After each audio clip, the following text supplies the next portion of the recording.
UFC 300's around the corner, and it's gonna be the ultimate celebration. What? Better than McGregor's billionaires. Oh. What are you gonna do now? Nah, nothing beats Leon. Look at me now! Hey guys, don't forget about Nunes! Double jump, let's go!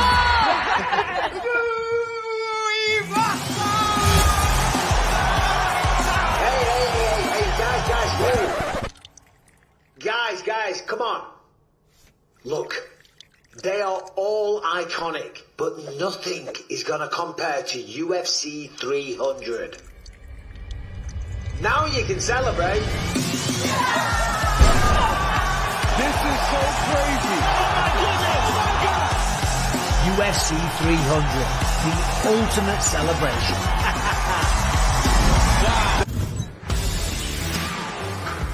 Sweet baby Jesus and the orphans. Welcome to Las Vegas and the official weigh-in for UFC 300, TNT Sports 1 and Discovery Plus. I'm Adam Kattar. It is a pleasure to be in your company on this wonderful Friday morning in Las Vegas. I know it's a little bit later in the UK as you're tuning in or wherever you are around the world, and it's always a pleasure to be in the company of these two gentlemen, Mr. Nick Pete and the Hall of Famer himself, Mr. Michael Bisping. As you can see, it's a special day because Mike's put his jacket and his shirt on. Look at you. Looking good, man. It's a celebration. It is. Come on, UFC 300, a landmark, historic event, a ridiculous fight card from top to bottom, and hopefully the fighters are stepping on the scales very soon. The energy this week, Nick, it started to bubble.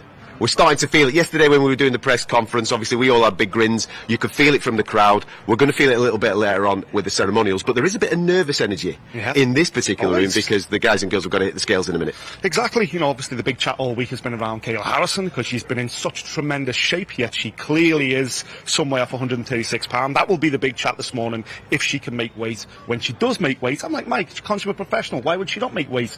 When she does make weight, we've got ourselves a party. Now then.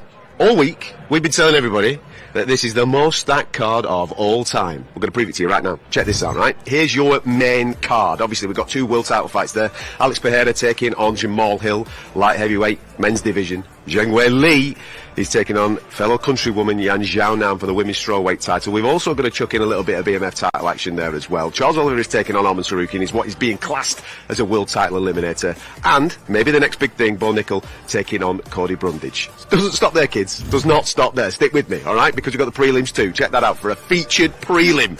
A featured prelim. Jiri Prochazka taking on Alexander Rakic. Calvin Kattar welcoming Aljamain Sterling to the featherweight division.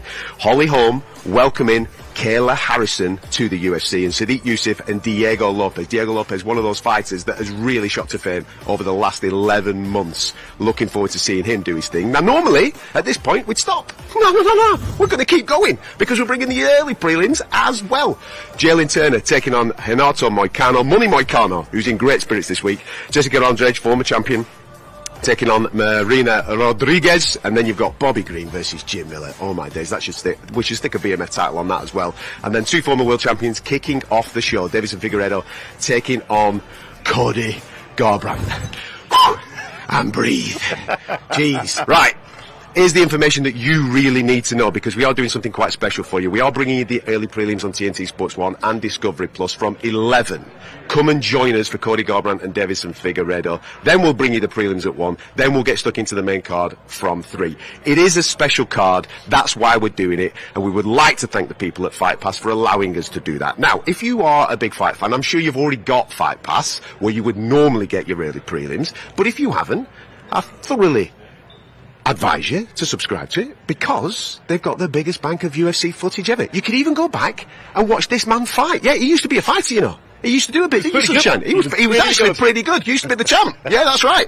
So you could go back and watch every single Michael Bisping fight. How does that sound? These suits don't pay for themselves. You know what I mean? I need this championship money, but Fight Pass is the largest fight library on planet Earth. Not just UFC. You got Pride, you got Cage Wars, you got all kinds of stuff. So if you're a fight fan, what are you doing if you haven't got a subscription? Absolutely. But for this week, being a special card, we're going to bring you the early prelims from 11 on TNT Sports 1 and Discovery Plus. We could not do this card and not show you Cody Garbrandt and Davison Figueiredo. But I'm not going to start there on this. Throughout the course of this weigh-in show, we will obviously bring that up and we will speak about it, and hopefully we'll speak to some of the athletes as they're coming through the scales. We're starting at the top, ladies and gentlemen. That's right. We got a title fight on our hands. We have got the current champion, Alex Pereira. The former champion who never lost in the octagon in Jamahal Hill, coming back with a bit of a chip on his shoulder. He's ready to rock and roll. What a fight, Mike. What a fight is absolutely correct, but we've got to remember Jamahal Hill, right? He's been away for a little bit, and we're talking about weigh-ins because that's where we are right now. Will he make weight? That's a big question. But look at Alex Pereira here. This is him knocking out Israel Adesanya. He beat Jan Blachowicz. He knocked out Sean Strickland. One of 4 champions that he's beaten. There's him finishing the former champion as well, Jiri Prochazka at Madison Square Garden. A sensational fighter, one of the best kickboxers that we've ever seen on planet Earth, and he's done huge things when he came to the UFC. Jamahal Hill, not quite as polished, not quite as technical, but just as powerful, but more mean, I think. Coming from the mean streets of Detroit, this guy is mad, he's angry, he's got a chip on his shoulder, and he is the epitome of a fighter. Look at that knockout there. That's Johnny Walker. He's a big, gigantic light heavyweight, and you don't see him get knocked out like that. That is the kind of power that he possesses. There he is, holding up an effigy of Alex Pereira's head.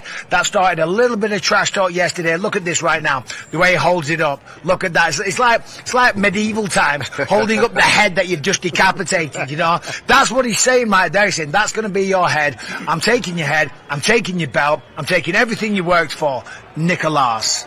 Just look at the size of them. They're 2 absolute monsters. You know, we have to remember this is the light heavyweight division. Excuse me, not the heavyweight division.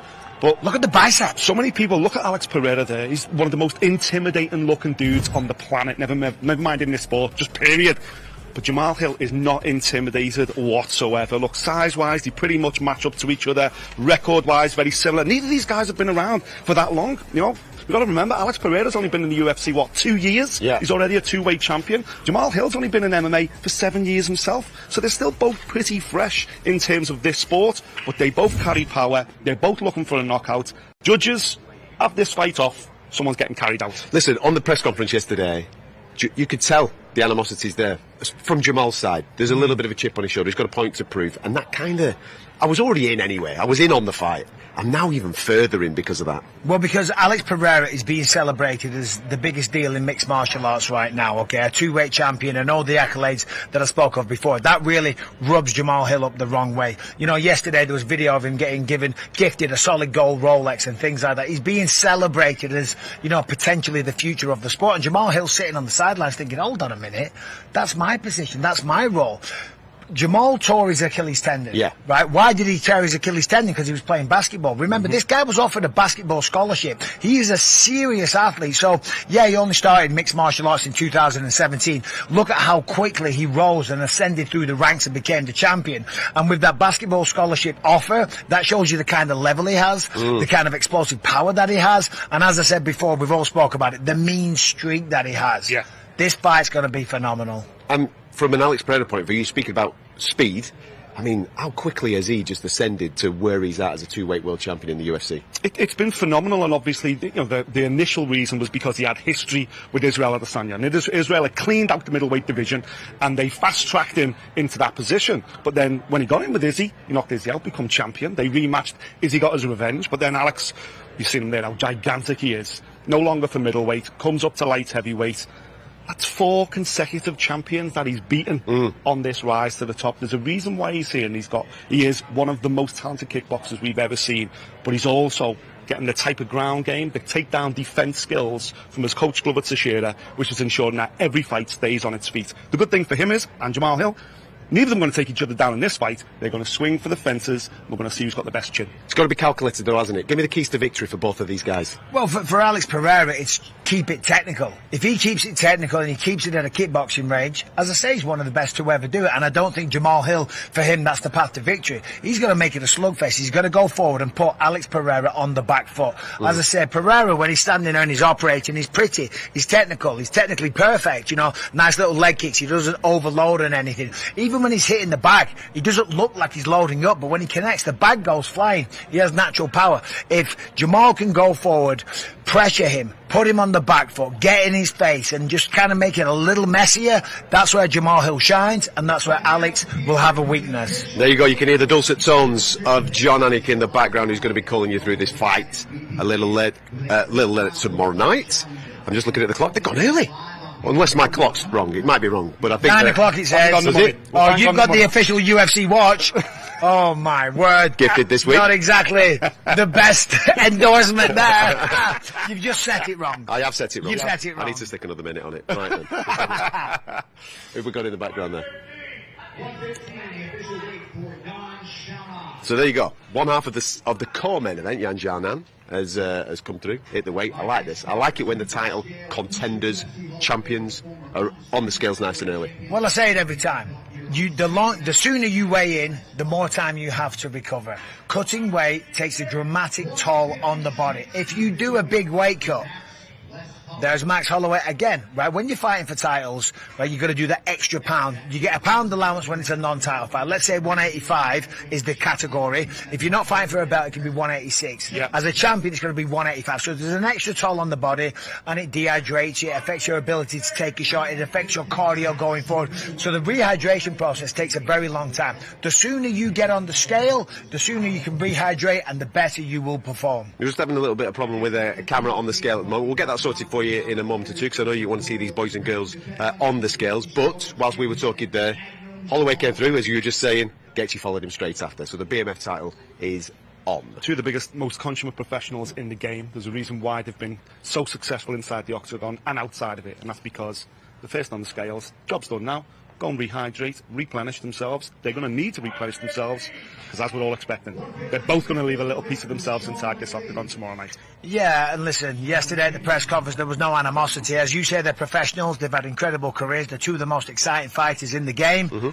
They don't need to talk trash, they don't need to sell it, they don't need to embarrass themselves and be something they're not. They do their talking in the octagon, they're professionals, they show up on the scale, they make weight, they're going to go for a meal, they're going to have a lie down, and then tomorrow they are going to war. It's as simple as that. Yeah, it's going to be some fight. That's the BMF title between Justin Gaethje and Max Holloway. We'll give you a bit more of a preview on that very, very shortly.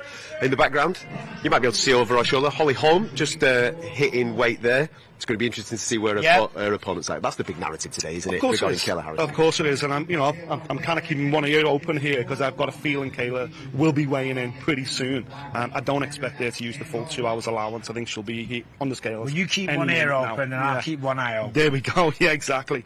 Because you're right, that is the big narrative today. There's no other questions about anybody else making weight or anything else. It's all about kind of Kayla Harrison. Yeah, absolutely.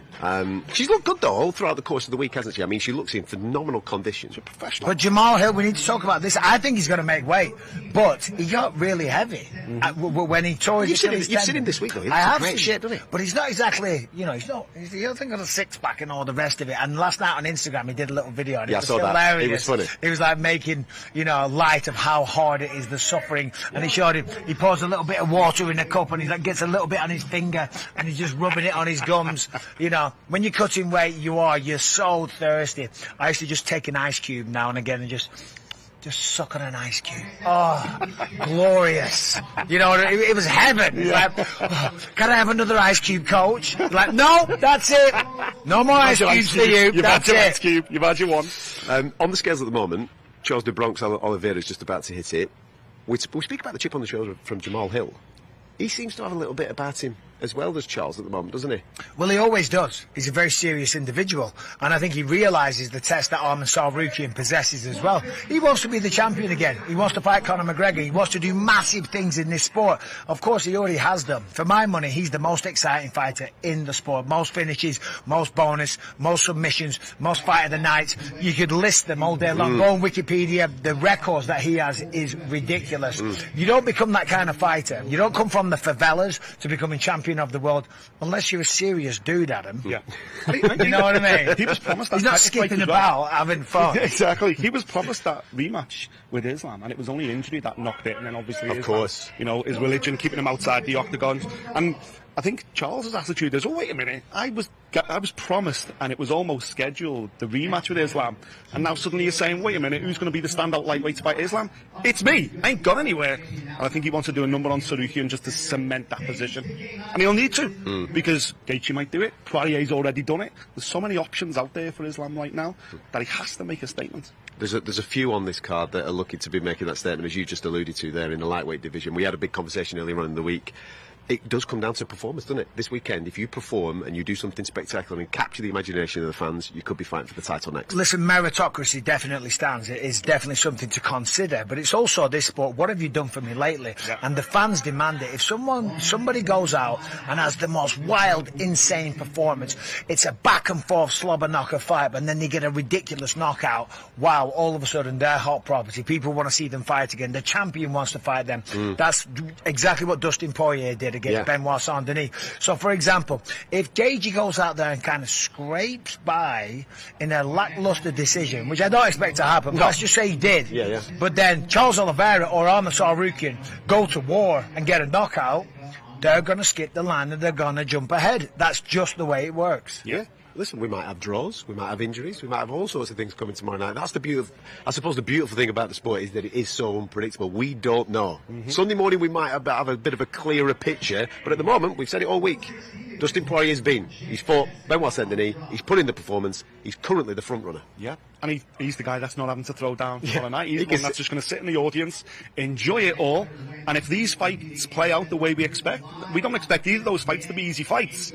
Dustin Poirier could be the guy Sunday morning saying, well, I'm fit, I'm fresh, I've made a statement, let's go Islam. I mean, it sounds insane though to say that, because we got to remember Justin Gaethje knocked him out in a stunning fashion, head kick in round 2, and that kind of irks Justin Gaethje. It annoys him. He came at me on social media for even suggesting it. I'm like, Justin, you have a fight lined up against Max Holloway. A, you don't know if you're going to win it, okay? And B, you don't know, even if you do win, that you're going to be fit to go in 2 months, 3 months, whatever. Injuries happen. It's something to consider. Right now, Dustin Poirier is sitting there, pretty, hasn't got a scratch on him. He's ready to go. He's just had a massive fight. He might be the guy. I'll tell you what I like about, or you'll like about this, they're flying through. We're chatting away. John Anik's obviously announcing quite a lot of fighters. If you are just joining us on YouTube here, welcome. Thank you. I'll give you more information of how you can actually tune into UFC 300 in a moment or two, but I can tell you that Zhang Weili and Xiaonan have weighed in, so the co-main event is done, dusted. We're getting that tomorrow night. We're also getting the BMF title as well. We've seen Max Holloway, we've seen Justin Gaethje. Charles Oliveira's weighed in. We've seen Prochazka, Rakic, that's done. Holm, still waiting for Kayla Harrison. Sadiq Youssef and Diego Lopez, can't wait for that fight. I think it's going to be absolutely brilliant. Jessica Andrade has come through, and we've also seen Figgy and Cody Garbrandt. They've also weighed in as well. So the first of the early prelims, which you're going to catch on TNT Sports and Discovery Plus, is absolutely There's only 10 left.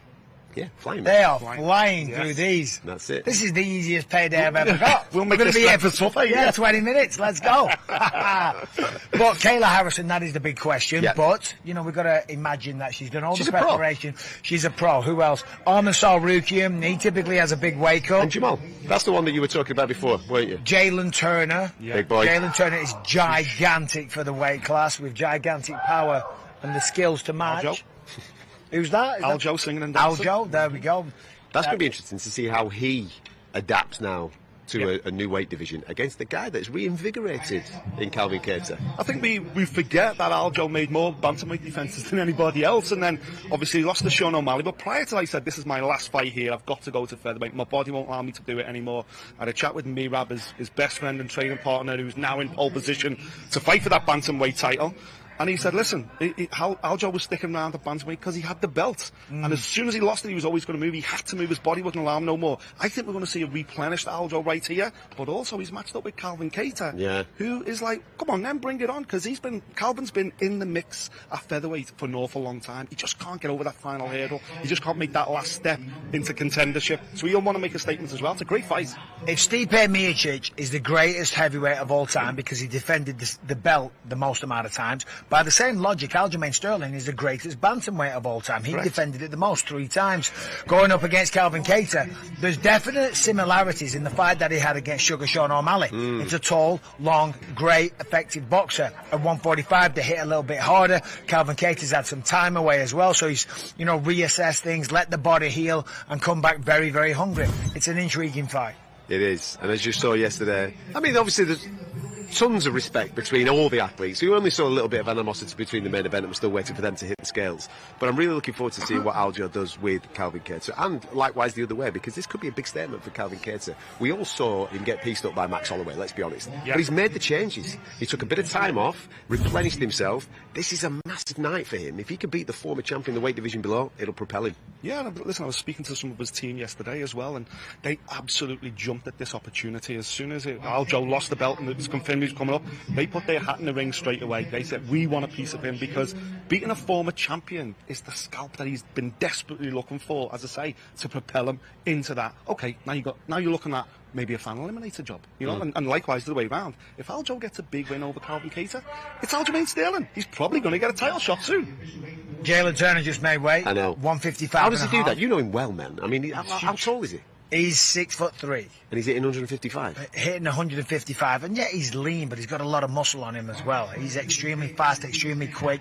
The skill on him is unbelievable. Anderson Silva-esque, and that is not an exaggeration.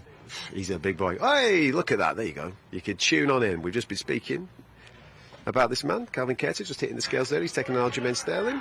I tell you what, and they're making weight easily.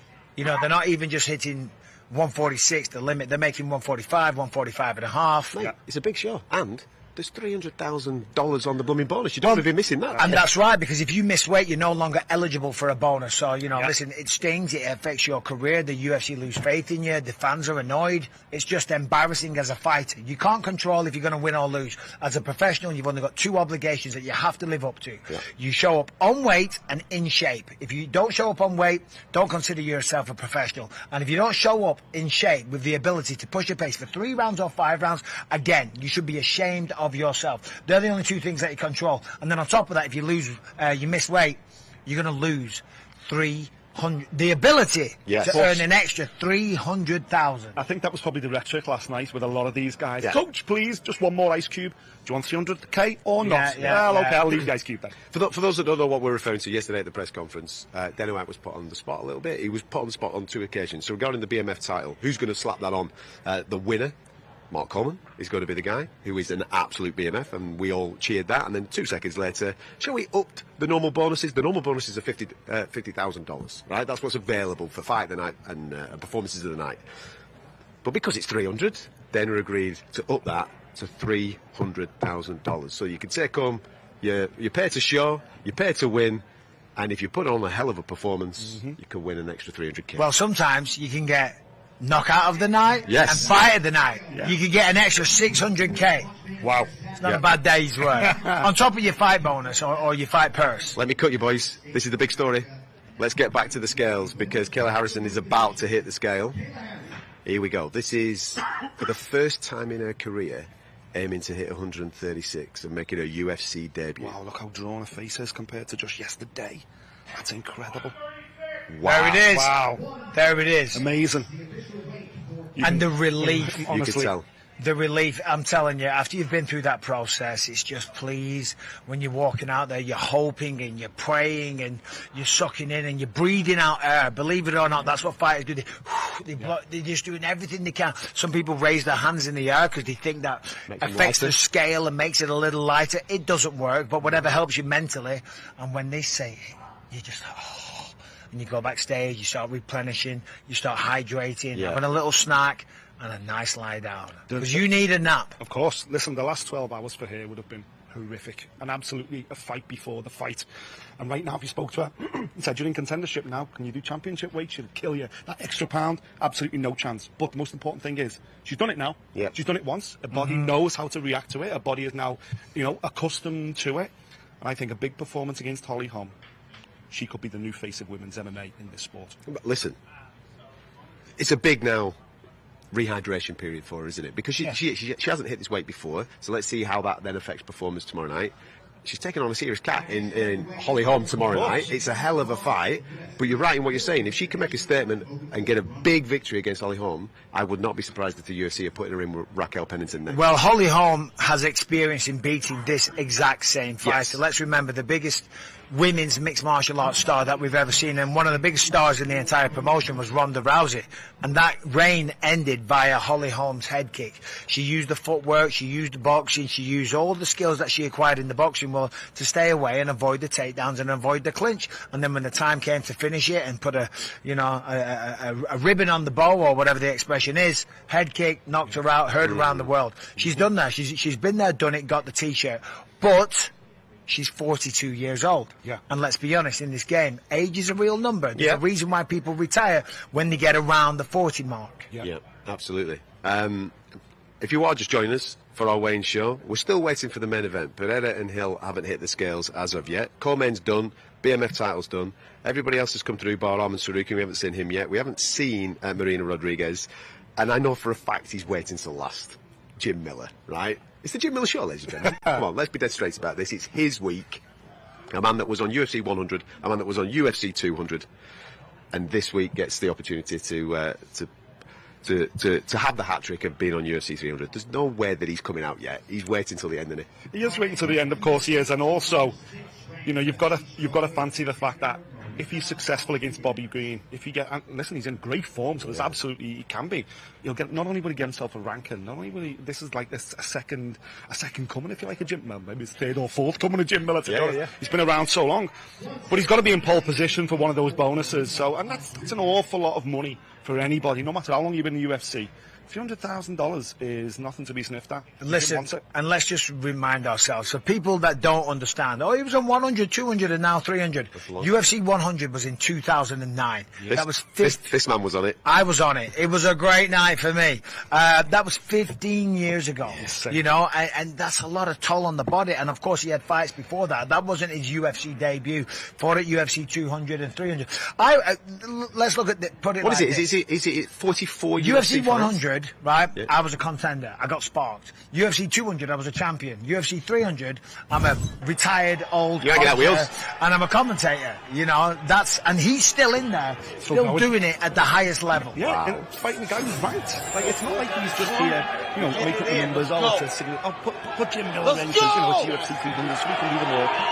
Bobby Green's a ranked opponent. Jim Miller can find himself ranked again Sunday morning. And Bobby Green has got serious power. Of course. And all the things we spoke about Jamahal Hill, with the attitude, that's Bobby Green personified all day long. Beautiful boxing, excellent footwork, great power, and good wrestling as well, so he can stop the takedowns of Jim Miller. Because if I'm training Jim Miller, I'm saying, right, okay, I'm not sure standing with Bobby Green, who's faster, let's just call it as it is, and longer, and maybe just skillfully a better boxer, standing with him isn't the key.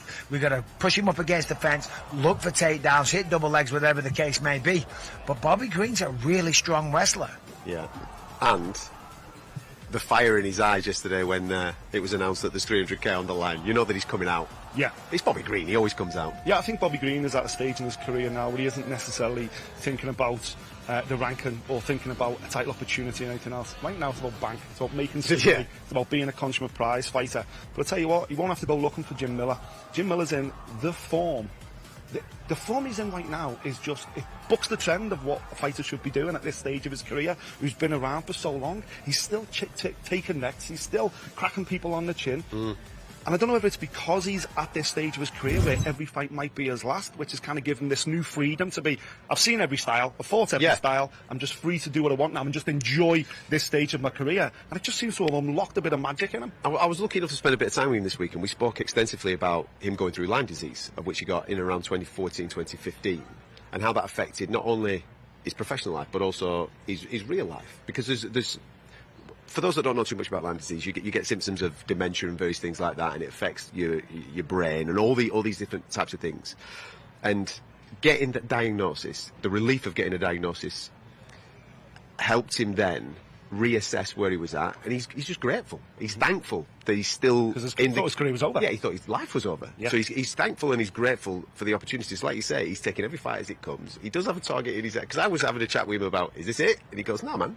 50 UFC fights. We've got to get to 50 UFC fights because that's highly unlikely to ever be beaten, isn't it? It's only 5 or 6 more fights. Yeah, that for him. Only 5 or 6. Come on, that's a lot. That's at least 2 or 3 years. Yeah. 3 fights once a year. That's 6 years from now. You're getting him to 400. UFC 400. Honestly, don't rule it out. Jim Miller, 50th fight, UFC 400. Come on. But he's a brilliant fighter. And he's absolutely got that dog in him. But he's a beautiful fella. You chat to him, he's just a top guy. He's as humble and down to earth as they come. He really is. He's just a nice, normal guy. When he's not doing this, he lives a very simple life. Yeah. He's out, he's hunting, he tries to live a safe, self-sustaining lifestyle. He grows all his own food. He doesn't go on social media. He's hardly on a phone, you know. He's always off hiking, hunting, growing, farming, stuff like that. You know, he's not... he hasn't let any of the fame, the glitz and glam of this affect him in one little bit. Yeah, you're right. You know, unlike me standing here in, you know, a suit and everything. Jim Miller's got his bloody lumberjack shirt on, you know. Listen, I'm looking forward to him, and he's going to get some pop tomorrow night when he walks out for his fight with Bobby Green. It could be quite an emotional thing, that, for a lot of fight fans. Yeah, and that's why I think a lot of the chat this week was what the perfect place to take his gloves off, put inside that. But nope, he's not having it. He's sticking around. He wants to extend that record, keep making history. Now, obviously, the boys and girls of UFC 300 have been hitting the scales. Let's welcome in our first guest, shall we, to the show today. The Prince's daughter herself, Miss Holly. Holm. How are you? Good to see you. Thank you. Good to see you. How was the wake? Oh, go on. No, go for it, mate. You were asking How was the wake up? Smooth? It was, it's a weight cut. It was smooth, though. Yeah. So, yeah. It's never fun. No. Exactly. It is what it is, though. What is it? Listen, you've achieved so much. Hall of Fame status in boxing. It's surefire that it's going to happen in the UFC as well. I hope so. It will. But what does it mean to you to be on UFC 300? Well, it's a huge card, but for me, it's going to be a lot more exciting with the win, so just focus on that. Yeah, of course. I mean, that's what you're here to do. Yeah. Now Kayla's weighed in and she's made weight. Number one, did you expect her to do that? And is there any kind of relief that, you know, it's going to be a fight on fair footing, so to speak? You know, I figured she didn't come over here if she wasn't going to be professional about it, so I think there's always like that question for a lot of people, but for me, I had to train as if it's just she's going to make weight and let's go. You know, you can't really leave that what if this, what if that. You know, so I just trained as it was going to be just that. Former all-star judokas who have got a name coming into this is your bread and butter, Holly. This is what we do. We head kick these people into oblivion. When you close your eyes, you think about this fight, you play it out in your mind. How do you see it going? There's a lot of ways this fight can go, but I'll be ready for any of it, and I see myself getting my hand raised. The fire is still in your eyes, and you know full well that a win on Saturday, a big win on Saturday, pushes you towards Raquel Pennington in the title shot, doesn't it? Yeah. You know, I don't want to just do it to, like I say, I've always said this, I'm not ever here for a participation ribbon, I'm here for gold, you know, so I'm not here just to be part of UFC 300 or be part of a historic event, so I want to come and actually win, you know, so. With her making 136 and fighting most of her career, I think it was 155. That's a dramatic change. It's a huge drop. Are you expecting her to actually surprise herself at how diminished she might be in terms of power? She might be, but, you know, she's probably, you know, the day I got the news that we were fighting is the day that I knew she was going to come to 135. So, but on her end, you know, that's been talks for a while, so I'm sure she was working already ahead of time, getting her weight down lower, and, you know, so I expect her to be a fresh, ready to go fighter. I don't expect anything different. And what was the reaction when you first got this matchup? Because there's a lot of pomp and circumstance around her. She was a champion in another organisation. Coming over here, you know, she's got big ideas. She's going to come in, she's going to take over and become the biggest name in female sports. Does that excite you to, you know, to squash those dreams, to derail everything? Yeah, you know, everybody's got a dream, and that's what fighting is. It's two people getting in there chasing a common goal, you know. So I wouldn't want to fight someone that doesn't want to be in there. So I hope she believes in herself, and my job is to go in there and shut it down. You have achieved so much, though, Holly, as Adam says, Hall of Fame in one sport, destined for Hall of Fame in a second sport. Where does the motivation from you come from to keep going into fight camps, keep working? Do you still love fighting as much as the first day you walked into the gym? You know, I love the sport, and I do love the competition, The only thing that I won't miss when I'm done is all the nerves and all that, that You still get anxiety. All the time. Everything you've achieved in your career, you still get nerves? The day that I don't get nerves is the day I probably should retire. That's the day I think that you don't care that much. But I just like to win. That's my motivation. I hate to lose. Superstar. Listen, Holly, we'll let you get on with your rehydration and whatever. Thank you so much for your best. time. Put that on the table. Enjoy the rest of your day. Looking forward to see you do your thing. Take care. Holly Holm there, joining us on the show. The guests are coming thick and fast now because the majority of them have actually weighed in. Look at this guy. Come on, man. How we doing, Max? Good to see you, buddy. Max, great to see you. Listen, I thought we might get the full shorts today. We might get the Hawaiian kit. No. They saving it for tomorrow, yeah? Yes, sir. You sound a little hoarse, so it seems to me that making 145... 55, pardon me, was still kind of a process. Oh, for sure. Everybody thought that I was going up. It was going to be easier, but we did it the same exact way that we do it for 45. So at the end of the day, like I said, we're coming in the right size. So, we did it the same way. And just on that, because the narrative is you're coming up a weight class, you're not going to be as big, you're not going to be as strong and all the rest of it. He's give massive. us an idea. No, I know, look at the size of you. Give us an idea, how many pounds did you have to cut last night? Brother, I had what I always do. I usually do around 10 to 12, you know what I mean? So, but at the end of the day, everybody keep looking at our upper half, you know what I mean? Bro, I'm Polynesian. All my weight go to my legs, you know what I mean? So that's where the power comes from. A lot of people is like, oh, Justice look bigger than him. I'm like, yeah, our body. Go compare our legs now, So there's a difference. And then finally on that, sorry, Nick. So what in the octagon? About 170? Maybe more. Right. Maybe more. Wow. All right. There's two standout lightweight fights on this card, including your own. The big chat is who's going to make the statements, who's going to put themselves in pole position to fight Islam Makhachev next. You come through, you're victorious, so did Justin.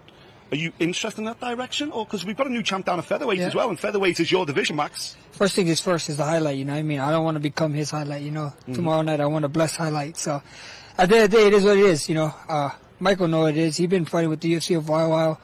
I go out there, I get this win. It's all about options, baby. It's all about options. And kind of helps, with the new champ down there. And then the champ at 55 has a history of fighting only 45ers for defending his belt. So that's also good that's in my back pocket. Listen, you've been on some major cards, man. What does it feel like this week to be on the Centennial event? This is the biggest card. This is the biggest card ever. Biggest bonuses, biggest whatever. Like I said, me and Justin was advocated for the big bonuses. So I believe any fighter who got it, they got to give me and Justin 10% of it. So talking about the fight, I like it. talking about the fight specifically, if I was, thinking about this fight, I would say for you to utilise a lot of movement, not allowing to back you up against the fence. Obviously, be very aware of the leg kick attack that he possesses, and use those straight shots. And as I said, move around a lot. Do you kind of agree with that? I agree with that 100%. You know what I mean? But a fight's a fight. I'm a Polynesian. It is what it is. Yeah, I'm a Polynesian. You know what I mean? I feel my power growing. Don't be too shocked if I'm standing there and throwing with him. So it'll be fun. The legendary chin of Max Holloway.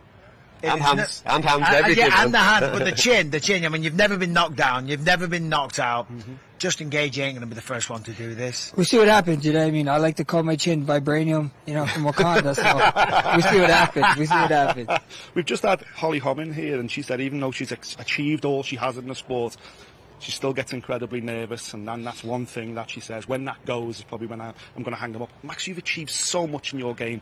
When Hawaiian Kickboxer kicks in and the crowd go crazy and everything else, one of the most iconic ring walks we've ever seen. Do you still get nervous? I get nervous all the time. Every single fight I'm in the back thinking, like, what the hell am I doing here? And I tell them this is my last time.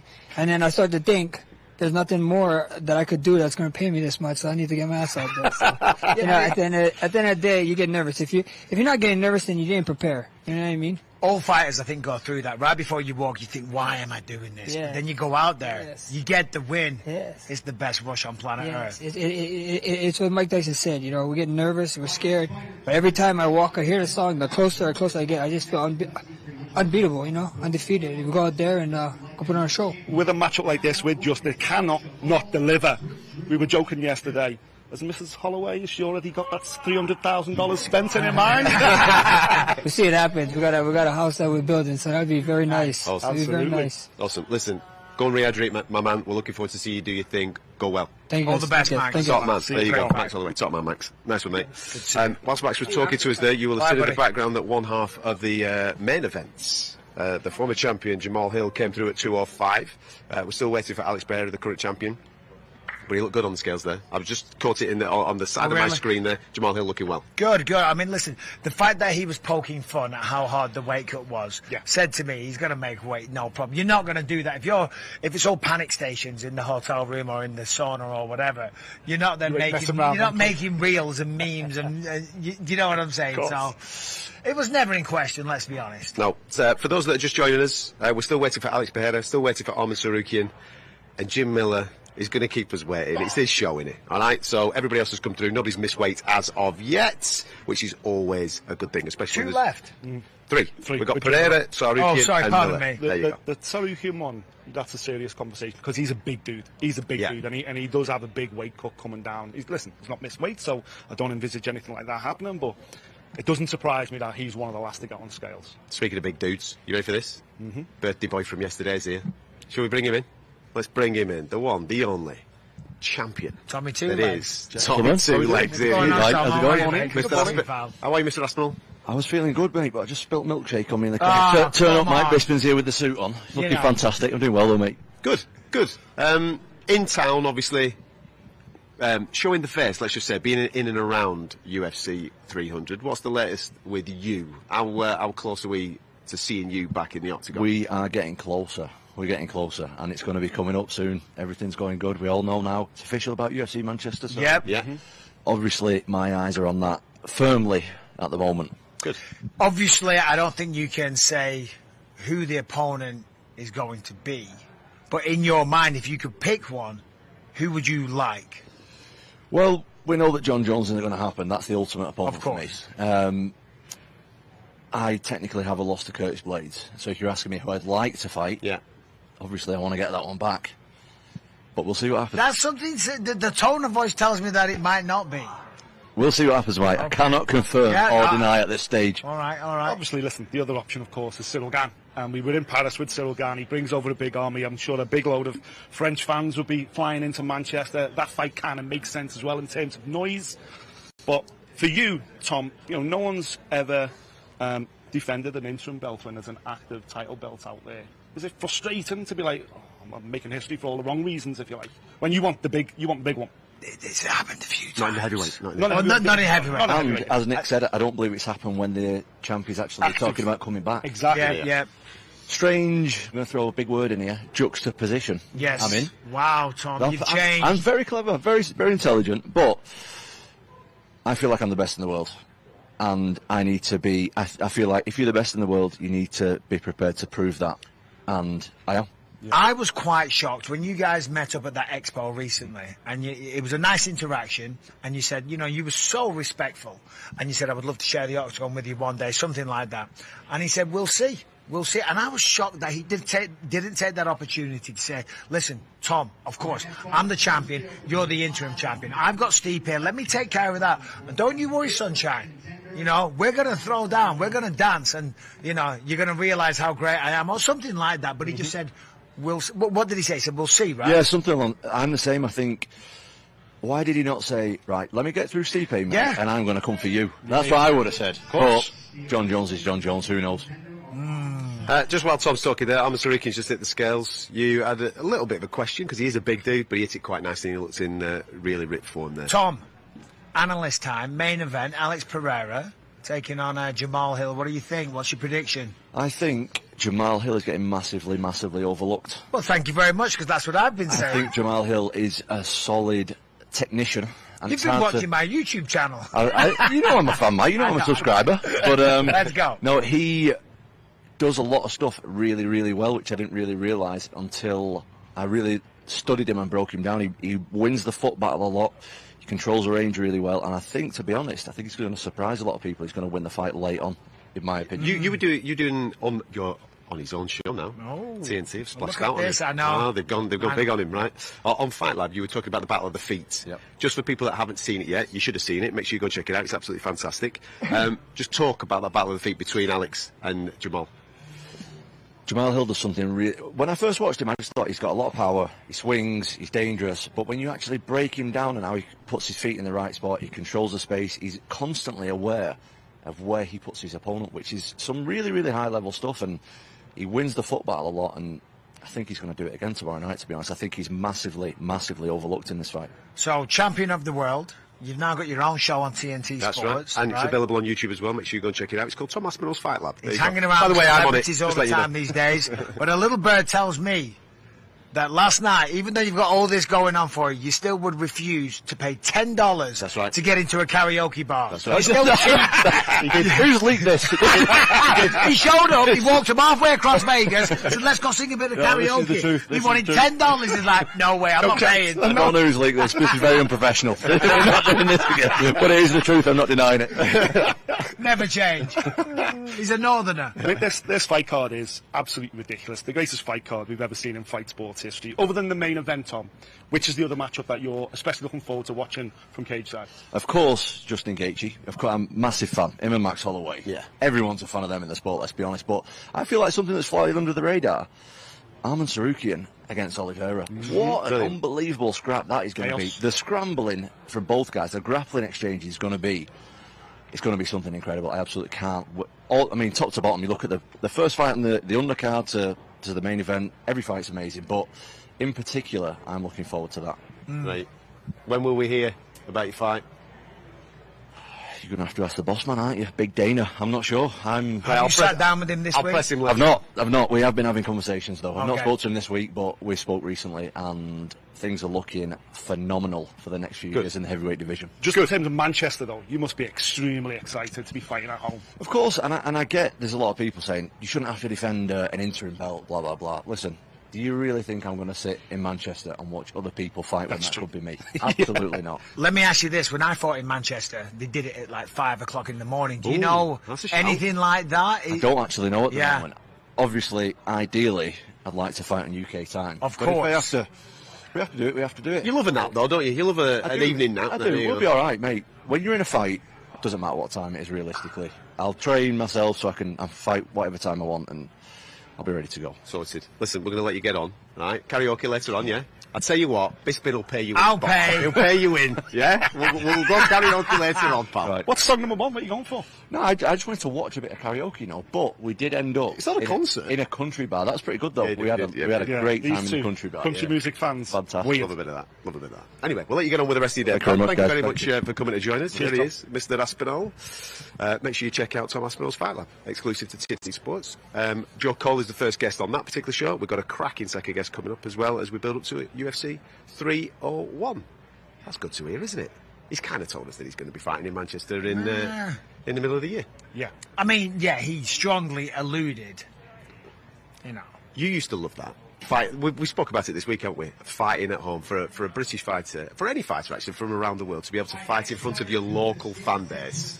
That's the big buzz. Yeah, for Tom to go out to New York City, Madison Square Garden, of course, one of the most iconic arenas in the world, to win in stunning fashion the way that he did, to become the interim champion. Did you hear that? What? Did you hear that? What? Aljo's coming in. First and foremost, Aljamain Sterling's coming in. But what I was just about never to... mind me then. What I was going on a big tangent. I was going down. I was going to set the stage. Yeah, I was going to say, coming back to your own town, defending the belt. Nothing's better than that. But it's fine. Never mind. Aljo, good to see you, sir.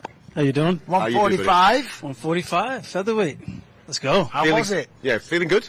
Feeling good, but it was still hard, man. It's not easy. Weight cutting is weight cutting. Oh, yeah. Especially when you're super lean, it's always going to be tough. How excited about the new challenge? Like, we've been speaking about you, obviously, the best in the weight division below. Now having the opportunity to step up in weight and prove yourself with some of the bigger lads. It's a little different. You know, I look at 135. If you look at my resume, I fought only 3 guys that were not ranked of all my UFC fights. And I've got some of the most wins in UFC history. Most defenses. Come on. So when you look at that now, new challenges, new opportunities, and that's what it's all about for me. It's all about the legacy. It's all about the name value, and I'm here to take on another scout. In terms of moving up a weight class, you're probably going to have a better gas tank. You're going to be stronger. You're going to be more explosive. How excited are you to compete with that kind of physicality? It's definitely night and day. I get to train with these hammers all the time at the gym, you know, so it's nice to join the pack this time. You know, I'm used to sparring with bantamweights. Now I'm sparring with a lot more featherweights, different heights, sizes. Lance Palmer, he's a tank. Julian Erosa, Dennis Bazookia, Delemy. There's a lot of good guys, man. Just a lot of good. Ige. a lot of good guys to work with. Yep. Would you have moved up sooner, Aljo, if you didn't have the belt wrapped around your waist? Was your body demanding this move to featherweight long before it's happened? I 100% agree. I don't know when I would have done it. I think after getting the belt, I wanted to beat Henry, and then I wanted to take a vacation and see what I was going to do, and then the opportunity came for the O'Malley fight. I would have liked to have waited a little bit, but it is what it is. Hindsight's 20/20. But here I am. So we made going after Sean O'Malley and getting revenge and trying to have a second go, was that ever a motivation? I asked for the rematch. I didn't get it. So I was like, all right, well, if I'm not getting a rematch, this is my answer right there. Yeah. See you guys at 145. Okay. Yesterday at the press conference, when the curtain dropped, yes, I caught you straight away, and you just had this massive smile on your face, like, wow, man, this is the show to be on. Yeah, it was cool, man. I don't think the UFC has ever done anything like that. That was the first. Curtain drop. I thought the thing was going to roll up. Nothing rolled up. It just dropped. I was like, oh! Normally celebration surprise! One by one. That was something It was cool. special. It was cool. But talk to me about the feeling of being on a card like this. It's massive, man. You look at the very first fight of the night. I mean, 2 former champions, a guy who made a big name over Dominic Cruz. Like these are big names, you know. So I'm just happy to be a part of it. Of course, I'm not here to just I'm here for. Absolutely. I'm here to win. I'm here to win, and I'm here to hopefully get that 30 G's, Dana. Well, 300. 300. Sorry, I got to add this. Hey, and potentially 6 if you get fight of the night and then a stoppage. Performance as well. You know, I don't really like fight of the night. I would like to get just performance. Yeah, I'll take the performance and I'll go home. That's fair. Listen, man, enjoy the rest of your day. Yeah. How does it look now from now to fight night? Do you like to be around people? Do you like to go into it? How does it work? I mean, right now I don't mind being around people as like at 135 I would just be like, guys, leave me alone. Please, I just want to eat. I don't want to talk too much. And It's kind of low energy. Now I'm a lot better. I don't know if Wyman's not on this, right? No, he's on the Wayne show just through those doors. Wyman's all love, brothers, all love. I know I made a little cheeky joke, but what did you say? We need to know. I said they asked me just a little something to say to the guys at the Wayne show, and I go, Wyman, if the wrestling's not working, what do I do? Do I just go for the eyeballs? Come on. Hey, Wyman's eye's not looking good though. He definitely got poked. Yeah, they both got poked. They both got poked. More stabs at Weidman, though. Brutal. That's my guy. Of course. Top stuff. Listen, Aljo, enjoy the rest of your day, man. Thank you so much for being on the show, buddy. We'll let you get on with the rest of your afternoon. Good luck. Take care. Top man. Nice one, Aljo. Nice one, mate. Aljamain Sterling there making his debut again in this weight division against Calvin Kattar. Should be an absolute cracking fight. Now, get ready. We're going to bring a samurai in, ladies and gentlemen. The one, the only, Mr. Jiri Prochazka. Very kindly, he's given up a bit of time after his weigh-in to come and join us. Jiri, come through, my friend. Us. Hello, guys. How are you, brother? How are you, man? You good? Great. Good to see you. Listen, I want to start because I saw you last night. So I want to talk about energy. Now, you might not know this, Michael. But I don't. Yesterday, Jiri was next to the T-Mobile Arena on his own, just breathing it in. So talk me through what goes through your mind when you're doing something like that. That's something like from my rituals, and every time before a big night, before the event, I have to see the place where I'm fighting, to see the energy, to visualize how I want to see that, and visualization is such a powerful tool, though. And I've never seen anybody go to the outside the arena. Often people go inside. They do the ring walks. Do you ever do that one? Where you go in the ring walk and then stand in the octagon? Yeah, sure, many times. But you have to go inside, but the arena was closed. Okay, fair enough. Doesn't matter. Doesn't matter. But will you, later on at the ceremonials, because obviously you'll come out the front, will you go back into the octagon and maybe just feel it a little bit? Is that what you like to do? Yeah, that's important too.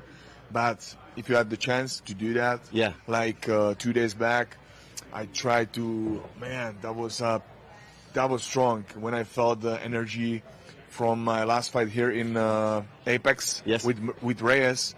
I remember that moment, especially the plays where I catch him with the elbow. The elbows. Yeah, so that's amazing moments. Yeah. So, speaking of energy, talk to me about the energy between you and Alexander Rakic. It seems like you guys, there's no love lost between you two. No.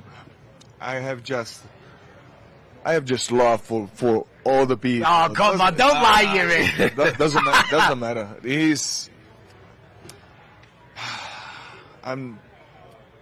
What I can say, because he's trying to be tough guy, but he's a normal sportsman who's trying to be tough, and all these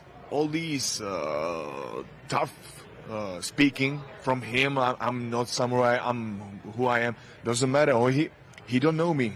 He don't know who I am, how I'm present, how I'm living, and whatever. So I just realized that his mind is just trying to unbalance me or whatever for him to be more self-confident. Yeah. Because when you have to attack for another people, trash talk or all these things, you are not self-confident. And sorry, I am. So I have just love in his hands. So. Obviously, last time out, Jiri, you came back from a long injury layoff, straight back into the title fight with Alex. The fight didn't go your way. What have you learned from that performance? Do you feel like you maybe rushed the performance? Do you feel like you rushed in? Are you going to take a different approach in this fight? What was your takeaway?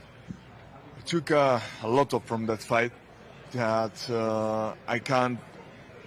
I have to be more violent in the fight. More violent? Yeah, because I started to, in the last preparation, I was more like for me, I took that more like sport.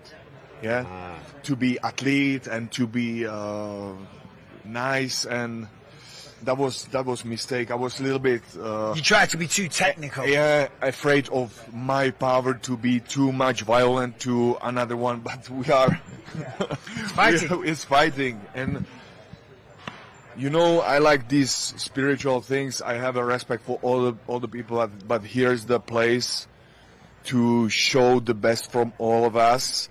And only way we can show that it's a brutal violence, perfect technique, and clear KO. We all stand here, we all have opinions, but you've been in there with Alex Pereira, and of course you want to be a champion again.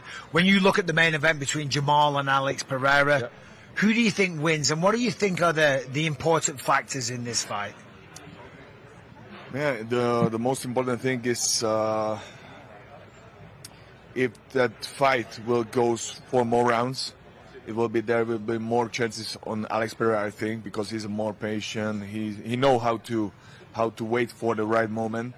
Yeah. And there is but I see more weapons on the side of Jamahal Hills, because he's like a wrestler more longer than him. He's in MMA longer, so. Like every time I'm saying, let the better win. For me, is no difference. I can't wait. Let the better win, and I want to see the winner. Yeah. What's your pick, though? Come on, come on, Jiri. Man, let's go. Give us a pick. Don't do that. Don't push me in that, because I want to see I want to see the best from that guys, because I want to see the best from myself, from the best from Alexander Rakic, from the best from these both guys. So let the better win. I want to see the winner standing before me, and I believe right now I am able to win that fight and stand before the winner. Spoken like a true gentleman. Absolutely. Listen, I can't wait. It's true. All of true. Yeah. We can't wait to see you fight. Yeah. Looking forward to it. Go and enjoy the energy. Thank you. Thank you so much. But I feel that. Don't leave me hanging. Come on, Jiri. That's a hell of a handshake. It's a proper handshake, is that? It is. Jiri, enjoy the rest of your day, sir. Take care. Bless you. Good luck. Top man, Jiri Prochazka there, joining us ahead of his feature prelim fight at UFC 300 with Alexander Rakic. Should we get some money? Do you want some money? I want money. You want some money? Absolutely. Let's bring some money. Moicano wants money. What's going on? Bring some money onto the show. Good to see you, man. Listen, Renato, how are you, my friend? You good? Very good. Now better, right? I made the weight, so yeah, feeling great. Listen, hell of a fight. Jalin Turner, talk me through it, man. What an absolute knock to be on UFC 300. Great fight. I think Jalin Turner is a dangerous opponent, and that's why I like the fight. Very good striker. But guess what? I'm better. and I want money. So tomorrow I will get the finish, and let's see what's next. Hang on. When you say it, man, you've got to do that. Is it this? Is it that? That's the one. That's when you do it. There you go. Obviously, the fight starts on the feet, but I'm assuming the game plan is to try and take this down. It's a fight. It's a fight. He has a good takedown defense, so I'm prepared to go over there, try the takedown. If I don't get the takedown, I will have to strike with him. But I think I will get the takedown. Yeah. How have you managed to prepare for a guy of this size? Because he's a bit of a freak of nature in this weight class, the size of him, 6'3", 6'4", or whatever he is. Have you got anybody in the gym of that size that you were able to move with? Yeah, especially on the 55, it's hard to find guys that tall. So I was training with a lot of 170s on the gym. We have a lot of good guys from PFL and Bellator that have the same height and the same style. So I was taking advantage of that. Talk to me about being on UFC 300, man. Your smile yesterday at the press conference, you were like going, yes, I am loving this. I say that that's true, like UFC 100. Since UFC 95, I watched all the pay-per-view cards, I watch all the Apex, I have a YouTube channel, I talk through all the fights, so it's amazing to be here, because UFC 100 I was watching from my couch and thinking I'm never gonna be in the UFC. I thought that many times. I thought and give up. I don't know how many times I thought that I would not get here, and then I am fighting on UFC 300. Wow. So it's a blessing, it's an honor, and it's opportunity. Yeah, and you've really emerged, Renato, as a fan favorite. I mean, you always show up. You have a tremendous fight style, and your fights are always enjoyable. But now people are almost as excited for the post-fight speech, what you're going to say on the microphone, because you bring it every single time, and the fans love you for it. You guys going to have to wait, you know. Oh, let's go. 3 tough rounds with Jalin Turner, but I'm beating him. I'm pretty confident, and then I can talk my mind, and I can talk what the people want to hear. He wants $300K. Well, he wants $300,000. When Dana confirmed it would be $300,000 for a bonus, I looked straight at you, and your face just like lit up. Have you got to be careful, though, because is that in the back of your mind? Could that affect your performance? Maybe you rush in a little bit too soon because you're desperate for a finish? Let me tell you something. I will be honest with you.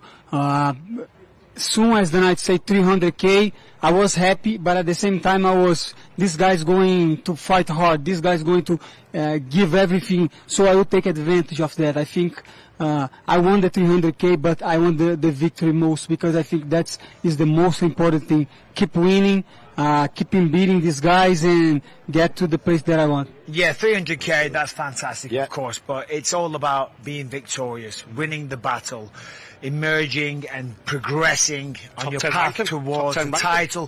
Jalin Turner has been in there with some of the best, Mateusz Gamrot. What are some of the biggest dangers you think that Jalin possesses? Of course, the striking. Is there something that you've seen, like any patterns from him?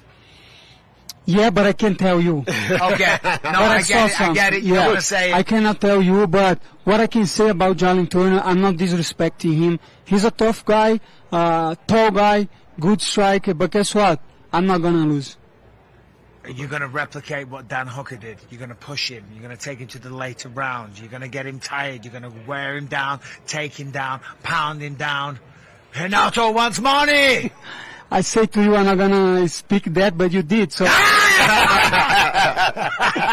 Listen, Renato. It was not me. It was not me. Apologies for the language. Listen.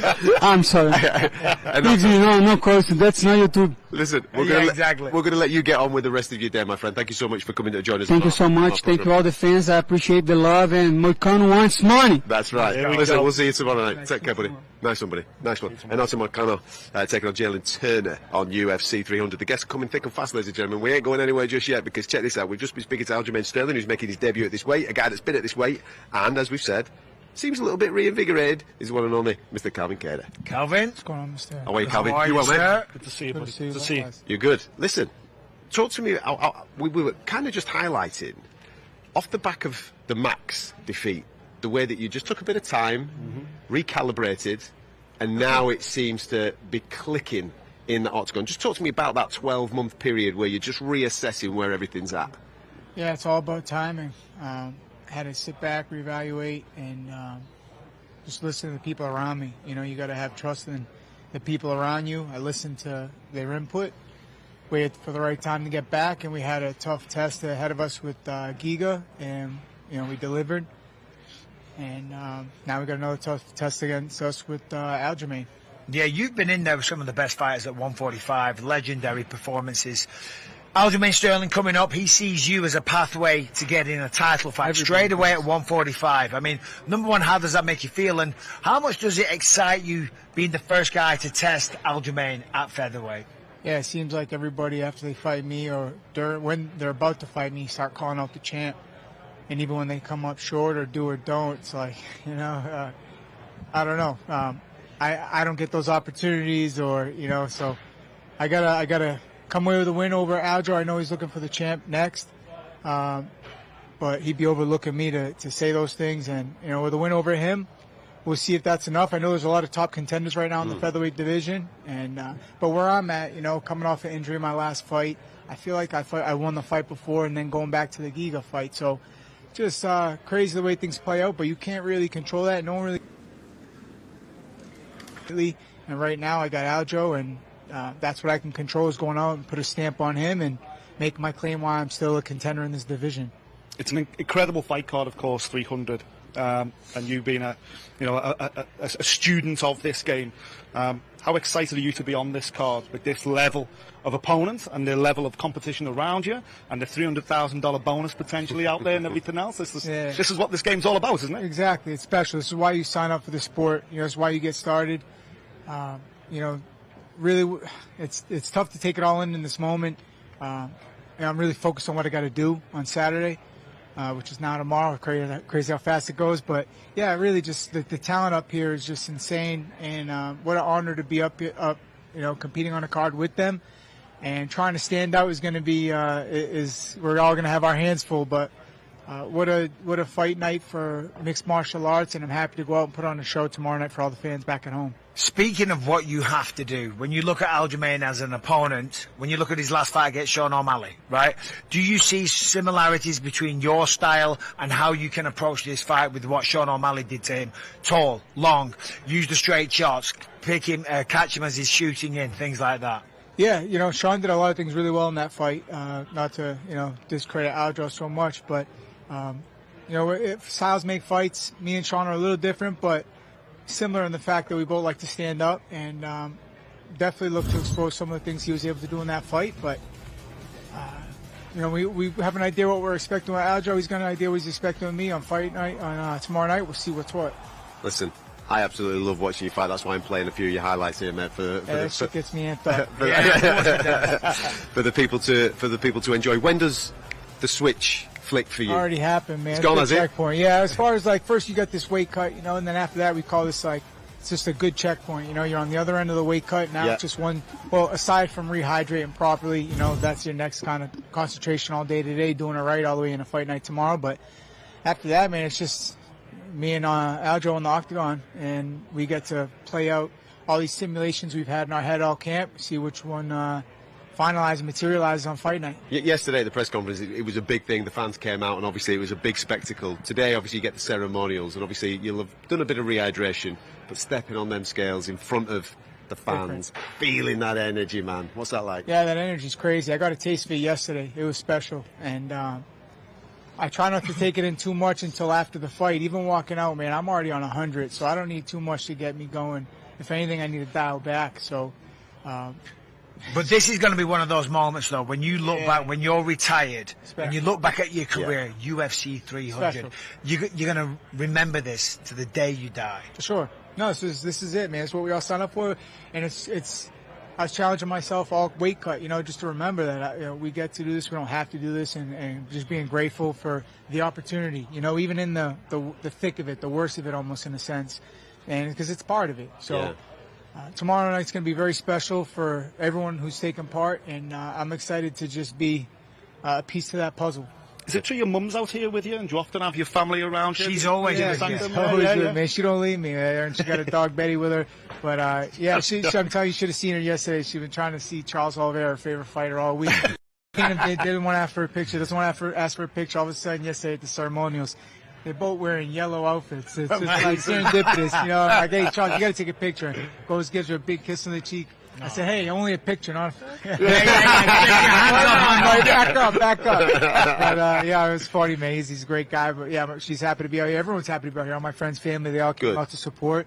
What a fight night we have tomorrow night. The New England cartel out here in style. Yes, sir.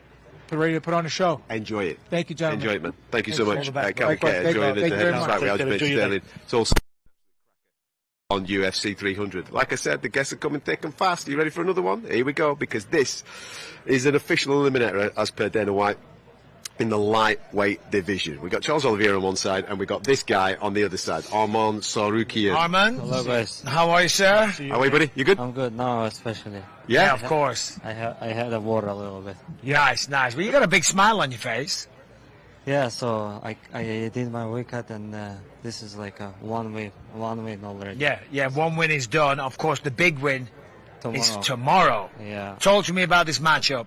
So excited, to be contender #1 and to be like a new face to fight for the title. Ever since you fought in the UFC, and any time I've spoken to you, you've always been obsessed with getting that rematch with Islam. You took it on short notice. So does that extra excite you? Because tomorrow you get to go and beat Charles Oliveira, and then you should be fighting for the belt next. Yeah, I'm very focused on Charles, and of course after Charles I'm gonna get that rematch and get the title finally. So I'm so young, so hungry, and can't wait to beat all these guys old. Technically, when you look at your style, Arman, you compare yourself to Charles, you break it down, your boxing, your wrestling, your jiu-jitsu, everything in pieces. Do you see yourself, like a lot of fans do, as being better in every department? So wherever this fight goes, you've got the strength? He is maybe a little bit better on jiu-jitsu, but MMA, grappling, MMA wrestling, I'm much better, and tomorrow I'll show everything what I work on it. How much does the matchup excite you? Because he's super aggressive, you're super aggressive. It's for a fan, I'm sat there going, this is going to be unbelievable. Yeah, definitely, especially when the other white said 300,000, so everybody gonna like kill each other, Yeah. But I'm gonna be focused. Fuck that 300,000. I wanna just do my work and to be a winner. Arman, you're a very respectful guy. You're super technical. You show up every single time. Your fights are can't miss TV. Talk to me about yesterday at the at the press conference and the boos. What is going on? Why do you think they're doing that? Because Charles has a lot of fans. Yep. And that's why they boo on me. Okay. And for me, it's okay. They can boo whatever they want, but just my goal to be a champ. But that's it. So you can walk into boos, finish that guy, and leave to cheers. That's how the sport works. That's how fans see it.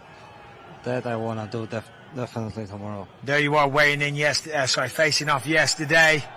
Talk to me about what was going through your mind there. I was super excited and I felt that energy. I can beat this guy,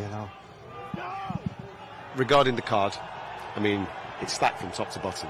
What does it mean to you to be representing your country on UFC 300? It's so big for me, because no one from my country never fought for the contender #1, and I'm the first guy who is fighting for the contender #1 and in the future a fight for the title. So it's a big moment. I'm so excited and can't wait. Listen, we can't wait to see the fight, can we? Absolutely. I'm going to let you get off and rehydrate and what have you. The best shape now. Get out of here. Go and rehydrate, get some rest. Take care, buddy. Arman Tsarukyan taking on Charles Oliveira. And I say low-key, there's nothing low-key about this fight. I was going to say low-key fight of the night contender, but it's not low-key. Everybody knows it's an absolute banger. Tom Aspinall was like, you know what, the one I'm looking forward to? It's Charles Oliveira and Arman Tsarukyan. I'm like, yeah, Tom. That's like one of the best fights on the entire card. Top to bottom, though, as we always say. It's ridiculous, but it's ridiculous. Don't be conned there by Arman's demeanour. Obviously, as we explained, it is a tough weight. That's normal. He is depleted. That's normal. He's a quiet guy. That's the way he is. Always be afraid of the quiet guy in the room. The noisiest guy in the room generally is not the one you should be worried about. anyone in this weight class should be worried about Arman Tsarukyan. I believe at one stage, it might not be next, at one stage he will wear UFC gold. Well, look at his last fight. Yeah, the stunning knockout over Beneil Dariush. Jumps in the air, flying knee, hits him with a shot. He kind of needed that as well, didn't he? Like the statement performances, because he bounced into the UFC on short notice and obviously comes up against Islam. Great fight, but he loses. And then he goes through a period of those decision victories. Yeah. And it's great, and he's putting in some good performances, but you need those finishes, don't you? You need that thing that gets the fans, whoa, yes! And he did it last time out. He had some good performances, though, like Joel Alvarez. Great performances. What an absolute beatdown that he put on that man. And, of course, he had the close one with Matej Gamrot, which was still one of the most technical and high-paced fights that we've ever seen in the UFC. But you're right. You know, when you go up against somebody like Beneil Dariush, you want to put yourself in those conversations. You need to get the stoppages like we were talking about before, get the fans excited, get the promotion excited, and that will propel you into big fights. That win over Beneil Dariush is why this fight is happening. Exactly. And the opponent, Charles Oliveira, the finishing machine, you know Arman's going to get opportunities, as you say, the way they both aggressively fight. They make mistakes, but they scramble out of these mistakes and get big finishes. But so will Charles. That's the beauty of it, isn't it? They both exactly the same kind of style. They're not on the back foot, they're aggressive. And I think this is the one where we've been talking all week, who's next for Islam, who's going to steal the show, will it be Gaethje, will it be Max, is it still Dustin? I believe the winner of this fight absolutely becomes the guy to fight for the title next, because this does not go to the judges, whether it's Charles, whether it's Arman, someone is getting submitted in this fight, and the winner fights Islam back end of the year. The interesting thing for me about this fight is how Arman, because I think he's, at some point, we always see it with Charles, he does get hurt, but Charles doesn't panic in those moments. No. And we do see him turn fights the other way. What does Arman do in that moment? Because that's probably when Charles is at his most dangerous. Well, see, that's when Arman needs to take advantage of that, because we saw it with Justin Gaethje. I think we saw it with Dustin Poirier, right? They hurt him. They Michael dropped him. Michael Chandler hurt him. They hurt him. They drop him, and they said, "No, I don't want to follow him down to the ground." I was talking to Paul Felder this week, who has a win over him. You've got to be confident enough in your own ability to go down there. Now, granted, you have to respect the dangers. Yeah. Of course, the jiu-jitsu. That's what Arman was talking about. But there's ways to nullify that. Paul Felder sat in the guard, controlled the arms, and just smashed him with elbows. Yeah. And especially when you've just dropped somebody, when you've hurt them, you've messed up the equilibrium, they're not thinking, they're dazed and confused, follow them down to the ground. Be prepared, be ready to do that, be willing to do that. Take advantage of the moment. You've almost got him done. You've dropped him.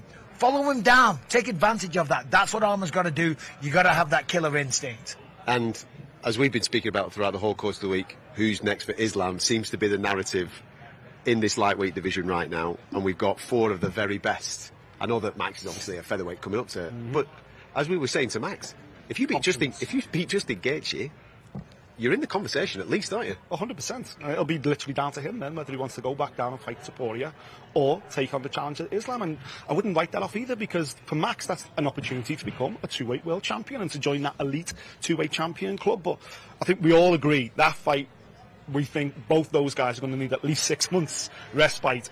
This fight that we're talking about, Arman and Charles, I don't see it going the distance. I think whoever does win comes out of it relatively fresh and in that pole position. The reality is, for Max Holloway, a win over Justin Gaethje just creates a tremendous amount of options. Yeah. Of course, there is an Islam Makhachev, and there's also Ilia Topuria. Topuria is going to emerge as one of the biggest stars in the sports. He's got two countries behind him, and of course, the skill set that he has is phenomenal, and he's so exciting. He's going to look at Max Holloway and say, that's the guy I want. Obviously, he's got not unfinished, but he's going to rematch Volkanovski. Yeah. Once that is done, come on. Who is next? The next best guy, the next guy in line, and the guy, if he gets a big win over Justin Gaethje, Topuria's going to want him. Yeah, not only Max wanting Topuria. Yeah. You know what I'm saying? Let's not forget, though, as well, the BMF belt alone offers options, because Mr. McGregor could be coming back this summer. No, but Topuria then also can become a featherweight champ, defend that belt, and potentially take the BMF belt, because it is interchangeable with the weight classes. It's great, this sport, isn't it? Conor needs a belt. It's great. Conor wants a belt. The BMF belt suits Conor McGregor. Rematch with Max Holloway later in the year? Come on. You're welcome. You're welcome. The commissioner's at it again, ladies and gentlemen. We are waiting on one more guest. I'll reveal who that is in a moment, but if you have just joined us a little bit late for the weigh-in, we can tell you that everybody has weighed in. We've got a main event, we've got a co-main event, we've got a BMF title fight, and we have got every boy and girl hitting that scale on point. And there's a little bit of an extra treat, because if you weren't with us at the start of the show, you'll miss this. TNT Sports 1 and Discovery Plus are bringing you the early prelims. That's right, we're getting underway from 11 on Saturday night. 11 p.m. Saturday night, early prelims. You're going to see Davison Figueiredo and Cody Garbrandt going at it. Yes, I know normally it is on Fight Pass, and I thoroughly encourage you to go and get a Fight Pass if you are a big UFC fan, because they have the biggest library of UFC content. You can scroll back through whatever, watch this man fight, watch your favourite fighters fight. You get stuck into all that, no problem whatsoever. And they do obviously normally bring you the early prelims, but for an extra special treat, with it being UFC 300, we're going to do it on TNT Sports 1 and Discovery Plus from 11. Prelims will get going from 1, and then of course the main card will be 3 o'clock with that big world title fight. Well, 2 big world title fights. Obviously you've got the Battle of China with Weili Zhang taking on Xiaonan. And then the light heavyweights are going to go at it, where Jamahal is going to attempt to get his belt back off Alex Pereira. The closer we get, gents, I'm just like, well, I can't even believe it's real. Nah, I'm still trying to keep my emotions in check, you know, because... Can't believe it's real. I can't believe it's real. It's going to be insane. You look at, you know, every single fight, 13 bouts there, not one of them can you miss. From a fight fan's perspective, there isn't one fight on there we go, that's the moment when I'll go and get a beer, I'll put the kettle on. There isn't any fights like that. Yep. It's all unmissable. And that is not an overstatement. That is not hype. That is absolutely true. If you follow this sport, you appreciate this sport. When you look at that fight card, every single fight could be a main event on a fight night or a main event on a pay-per-view. That's how good the card is. Yeah. Now, I did say that we were waiting on one guest, and that guest is ready to come and join us on the show. We've been speaking about her all morning, and she's ready to come and join us right now. It is the one and only Miss Kayla Harrison. Hello, Kayla. Hello. Nice to see you. Hi, guys. Hi. Now then, come on. We've been speaking about it all week. Yeah. I know. How was it? It was okay. Yeah. Yeah, it was all right. I mean, look, I'm not going to lie to you. That last pound, that sucks. Yeah. It sucks, but it's done. How annoyed are you at that just being the constant narrative? I mean, I'm not annoyed. I'm slightly annoyed, but it's really like, I get it. When I competed in judo, I competed at 172 172 pounds. So I get it. It's a big stretch to see me at 135 pounds, but I'm disciplined. I have an amazing team around me, and when I want something, I make sacrifices. So if I was coaching Holly Holm, I would say, look, listen, she's going to be a different person. She's coming down. She's going to lose a lot of muscle mass. She's not going to be as strong. She's not going to be as effective. What would your answer to that be? You know. Watch this. I like it when people have dreams. That's great. I know. I'm finally going to be the bigger, faster, stronger fighter. You know, I think most of my career, I never really cut weight to get to 155. So, like, you look at Pacheco, she's 180 pounds inside the cage. Yeah. But I had a lot of experience in judo, and I was able to overcome that. Now, I have a lot of experience in fighting, and I'm the bigger, faster, stronger fighter. I think everything's coming together at the perfect time. You are, you know, you've come into this sport. Everyone knows what's going to happen. You know, if you get your arm raised on Saturday night, you're getting the next title shot because you are a superstar already, and you're about to become a UFC superstar, of course. But the next time you do it, then you're going to have to get that extra pound I know. off, because you're 136, and you said the last pound was. Well, I got down to 135.4, and then I drank. After I got down. So, yeah, I'm going to make it. Was that deliberate as well? Did you want to, right, I'm going to make championship weight off the scale, just so I know, so my body knows? I mean, yeah. Listen, when I set my mind to something, like, good luck trying to stop me. And good thing is, that conversation's ended now. It's done now. It's done. It's done. No, it'll be back when I fight for a title. You're like, oh, is she going to make 135? She has to do the actual, blah, blah, blah. And everyone who said I wasn't going to make it is like, oh, I knew she was going to make weight. I always believed in her. Mike blah, knew. blah, blah, All week blah. you've been saying. Yeah, you did. Did you? I did. I said she's a professional. She hasn't come this far to not make weight. With all the focus and attention on it, you'd be a fool. When you look at this fight, Holly Holm, of course, you got to respect her skill set and her career. Of course. When you visualize this fight, what's the perfect ending? Well, I will tell you that I made a bet with Mike Brown. If I get my first knockout in the first round, that I get to slap him like the power slap. Oh, nice. In front of the whole gym. So you got to get slapped. So that would be the perfect ending to this fight, just so you can slap Mike. Pushing you in the training camp. Yeah. No, we saw one of the power slap guys training at the PI, and so I was like, can I do that to you? And he was like, no. I'm like, so you let me punch you in the face, but you won't let me smack you? Come on, just one. So get your hands on this girl, Absolutely. take her down, and then go to town with elbows. Oh, yeah. I can't. Sorry. Not really. Oh, I'm You so can do it. sorry. I'm sorry. I can't wait. I cannot wait for elbows. The I'm reason very why excited. the reason why Kelly's saying that is because in the PFL you're not allowed to use elbows. Right. And I've only had one fight in my entire career where I've been allowed to use elbows. So, and it changes the game. It's a different sport. It's a different fight when you like change the rules. Yeah. You seem to have really enjoyed this week. I know that obviously there's a lot of media challenges and all these types of things that come along with these athletes. Yeah. But you seem. It feels like you've always been here. I'm on fire for life, man. Like this is what I've been waiting for. You know, like I have an attitude of gratitude. Yeah, cutting weight sucks. Yeah, like going media, getting asked the same questions. Like it could suck, or I could say I get to do this. Like this is such an honor for me. People want to hear what I have to say. People believe in me or don't believe in me, but they're watching me. Like this is an honor for me, and I'm soaking up every minute of it, and I'm enjoying the journey 100%. That is a tremendous attitude. But talk to me about, listen, was it 2 gold medals at the Olympics? 2 gold medals at the Olympics. You've been a champion in other organisations. As Nick said, you've been a big star in women's mixed martial arts already. Now you come over to the UFC. How does it feel different? I mean, this is man. not every event is different. UFC 300, but talk to me about that. Different. It's electric. Like I've been to you. I sat next to you at a UFC fight, and the feeling in the air, like that's the type. That's what you get when you go to the Olympics. That's just the energy of me. Well, I mean, I wasn't gonna say I can feel it. Yeah. But.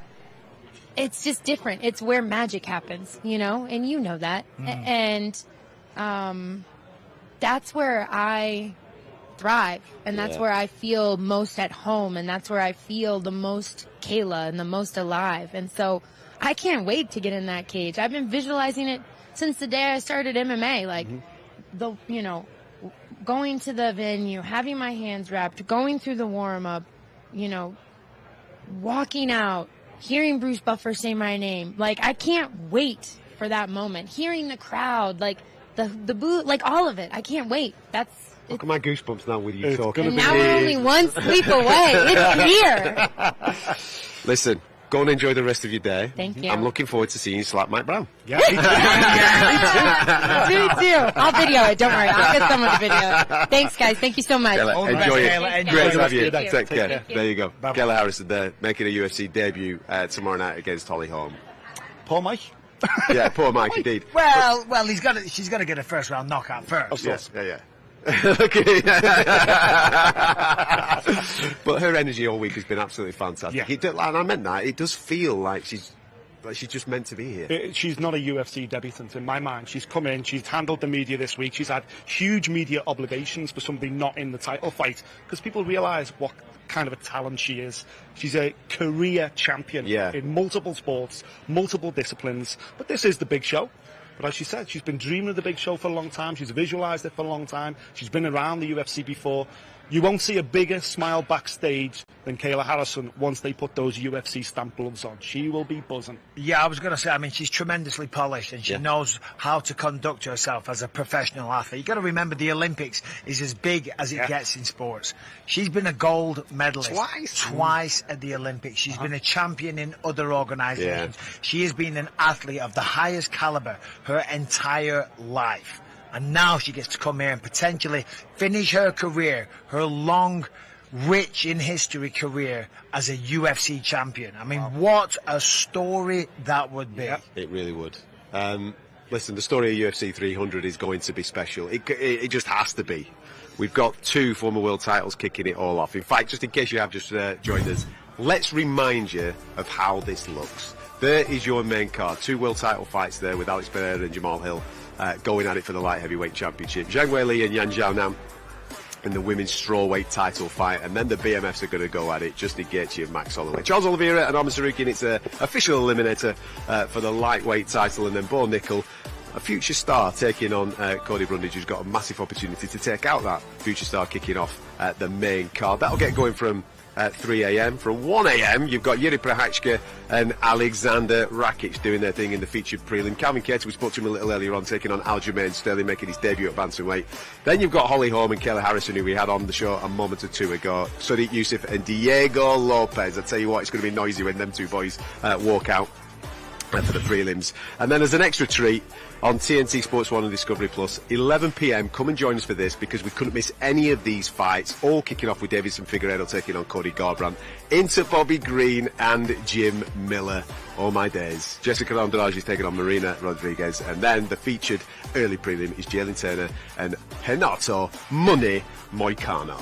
Make sure you come and join us for the whole lot. UFC 300 is going to be something special. It is a celebration. Do not miss it.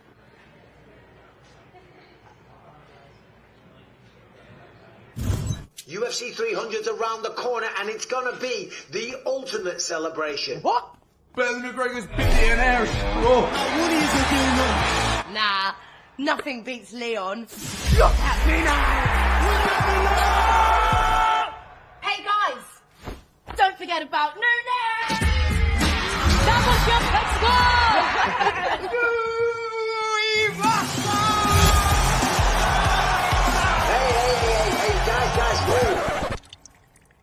Hey, guys, come on. Look, they are all iconic, but nothing is gonna compare to UFC 300. Now you can celebrate. This is so crazy. UFC 300, the ultimate celebration.